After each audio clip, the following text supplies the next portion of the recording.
Well, a big signing ceremony at the White House today as the United Arab Emirates and Bahrain are set to sign separate normalisation agreements with Israel. The deals are being described in pragmatic terms as bolstering the economies of all three countries and fortifying regional security. That essentially means presenting a stronger front against Iran. CNN senior international correspondent Sam Kiley is in Abu Dhabi. He joins us now live. Good to see you, Sam. So just how significant is this big signing ceremony coming at this time as it does, and how is it being viewed in the region?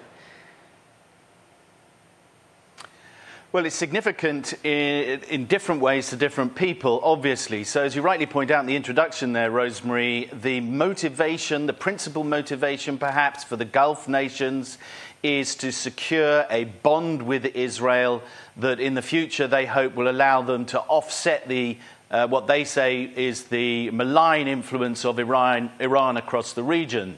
For Gulf countries, they look at what's happened in Yemen, Iraq, Syria, Lebanon, all countries in a high degree of instability and civil war, and a great deal of that they blame on Iran. From the United States perspective, there are obvious advantages in the last few weeks before an election to have a statesman-like ceremony, often being described inaccurately as a peace deal between Bahrain, UAE and Israel. Of course, none of those countries have ever been at war, either declared or undeclared. But nonetheless, a trumpeting moment of diplomatic success for the Trump administration. There's no doubt about that. And then, of course, for Israel, they had proper peace deals with Egypt and Jordan following conflicts with those two countries, or in those two countries in the past.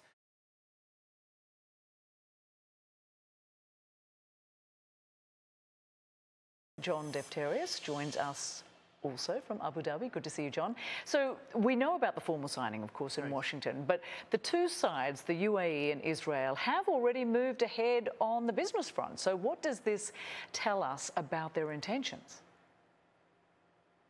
Well, a couple of things. The intent is clearly there, as you're suggesting, Rosemary, but also that this has been in the works for a long while, right? This didn't happen overnight. At the same time, this is not the wider Peace for Prosperity agreement that Jared Kushner was looking for, but it seems to work for the Arab states and Israel, as Sam was talking about here, because they have a common enemy in Iran. Oman is even sending positive signals, and we have to remember that Prime Minister Netanyahu went there 2 years ago. So what's been signed so far? Three categories, if we take a look here: medical, technology, and banking.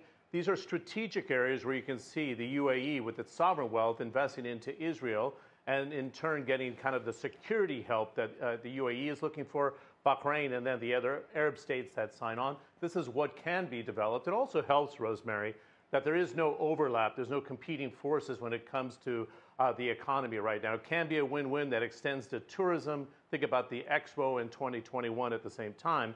And also that business, and this is something I've followed here for 20 years, business can cement the political and security ties. I think that's why they're moving so swiftly. And also an insurance policy, if you will, Rosemary. If Donald Trump doesn't get reelected, they have this alliance in place and they want to solidify it before the election.